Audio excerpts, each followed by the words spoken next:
Welcome, Watchers of Illusion, to my Castle of Confusion on the 18th of December. Yes, I know it's Thursday, I know there's a throwdown to be done, and it will be done, but this was... I had planned this to yesterday, but the problem is that I was so damn tired, I didn't get it finished. So anyway, here we go. Didn't get it finished, I didn't even get it started. Anyway, here it is today for you. It is Wings of Fear on the Amiga, and it's AGA, so that means that it's A1200 only. And what a splendid little game we have here for you. Yes, it's a sort of World War type thing. We are in a biplane, which is cool. And it reminds me instantly of Flying Shark. And that's no bad thing, because Flying Shark was a great game. And I had Flying Shark on my ZX Spectrum, and it was gorgeous. Yes, I loved it. I loved Flying Shark, me. Yeah. So anyway, I think that's kind of one of the inspirations for this. It's quite cool, actually. I like this a lot already, and we've only just started it. So we can see the red planes are the bad guys. Now, our plane is supposed to be a gold and sort of either white or silver. Sop with camel, yes. So there we go, double-decker version as well. So we got the double wings, which is cool. This is great, actually. I like this a lot. It's really good arcade blasting fun from the offset, which is great. Anyway, hope you're doing well on this Thursday. It's absolutely throwing it down with rain here in the UK. It's, well, in the area that I live, anyway. Absolutely soaking wet out there, so I'm quite pleased that I'm inside doing this, to be fair. This is a lovely game. Really, really nice. This takes me back to... This would have been, like, greatly received on the Amiga back in the day, and it's greatly received now, don't get me wrong, but imagine if you'd have got this say for example at Christmas time or a birthday, or just you saw it in the shops and thought, holy hell, that looks great, and then you got it home and it actually was as good as it looked on the box art.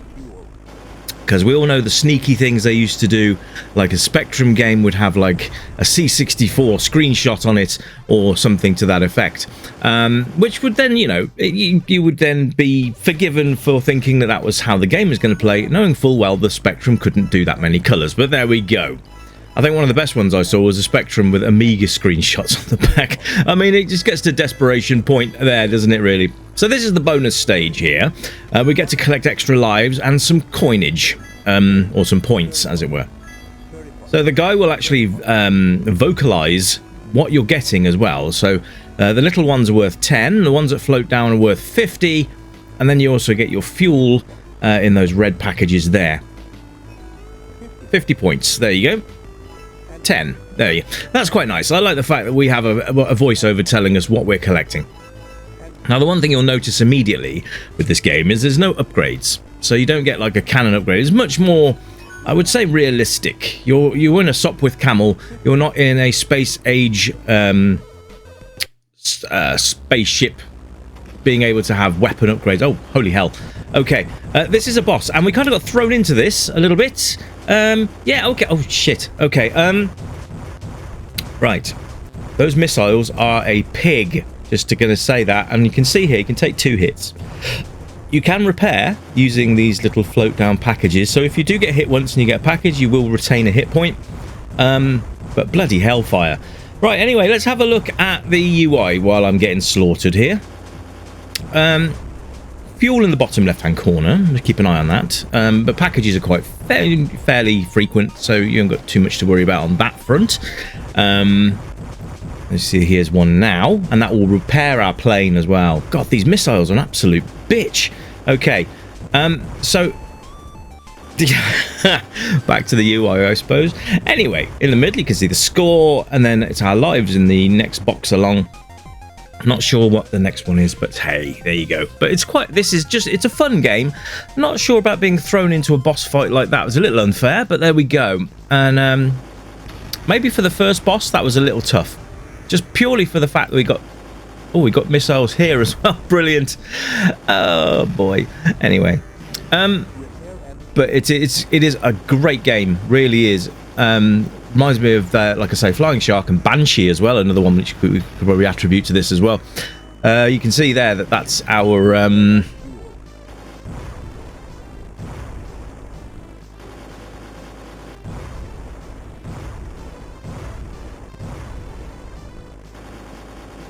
The other thing I like about this game is the fact that... Sorry, I really lost my train of thought then. I do apologise.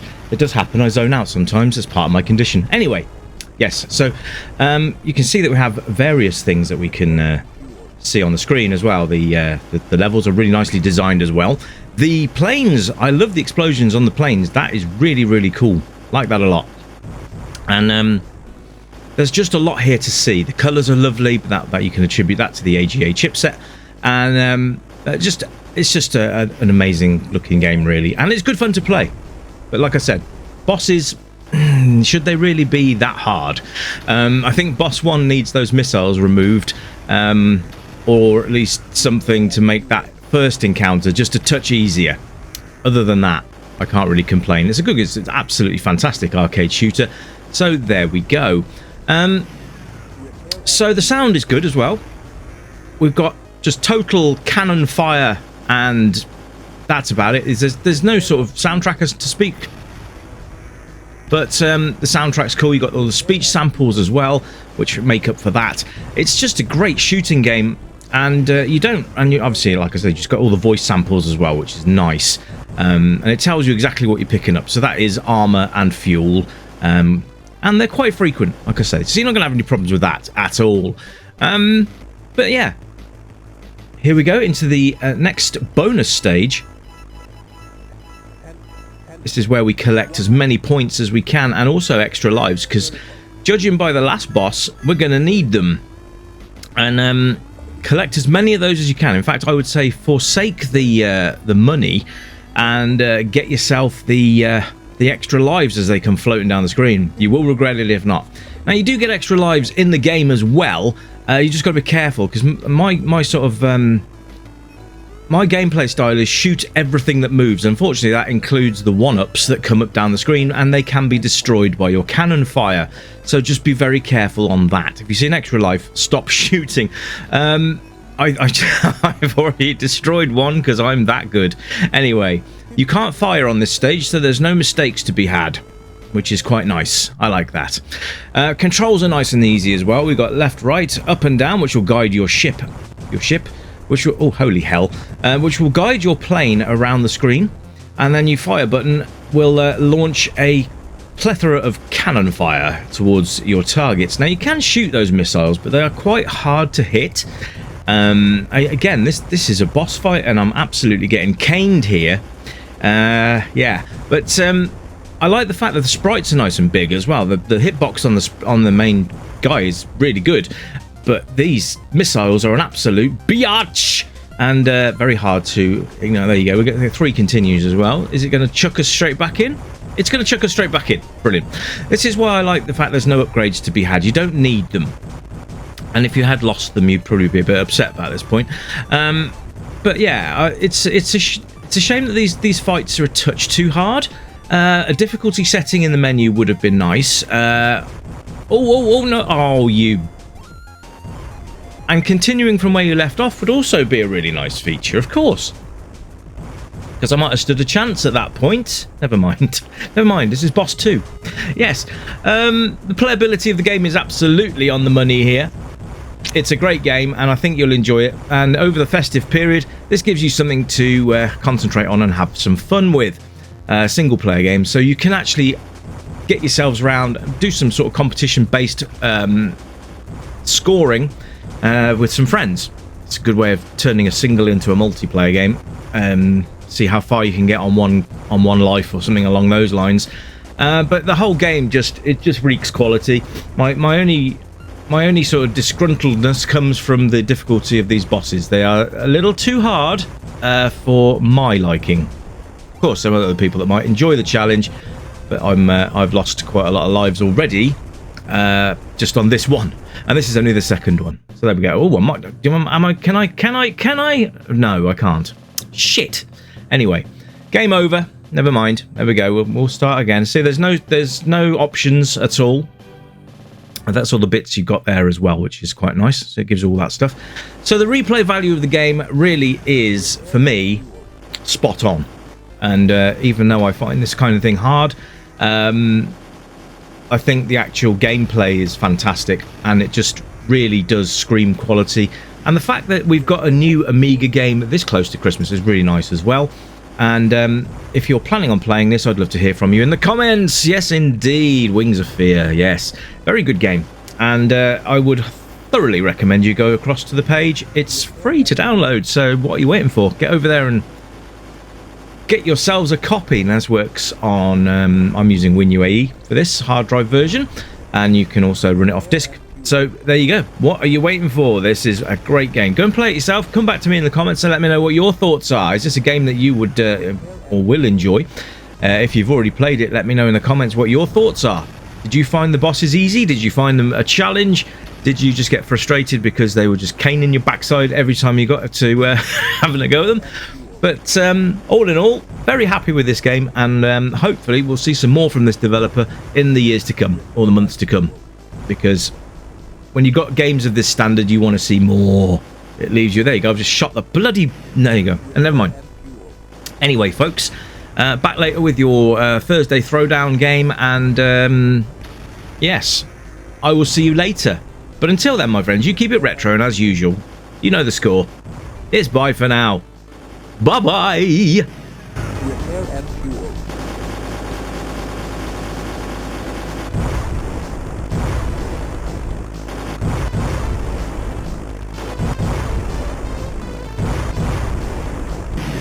Repair and fuel.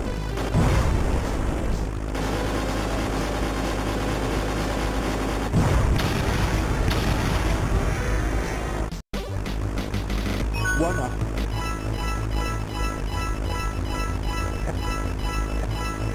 And point. 30 points. 30 points. 30 points. One up. 30 points. 30 points. 30 points. 50 points. And point. 50 points. 50 points. And point. And point.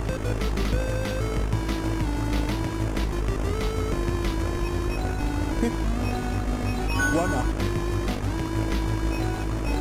50 points.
Repair and fuel.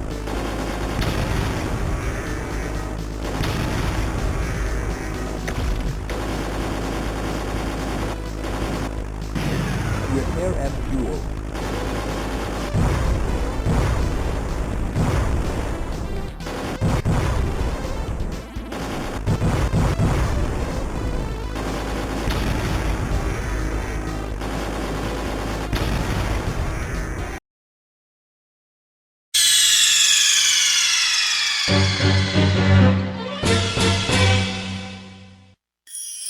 The snowflakes fall like pixels in the night. A retro screen glow in the Christmas light. Games and cheer from the yesteryear. It's a festive journey we hold so dear.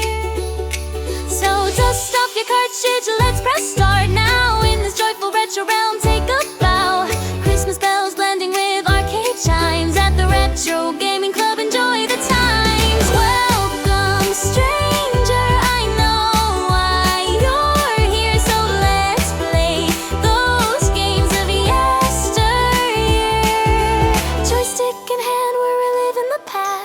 High scores and laughter, we're making it last. With every coin drop, we're forging a bond in this pixel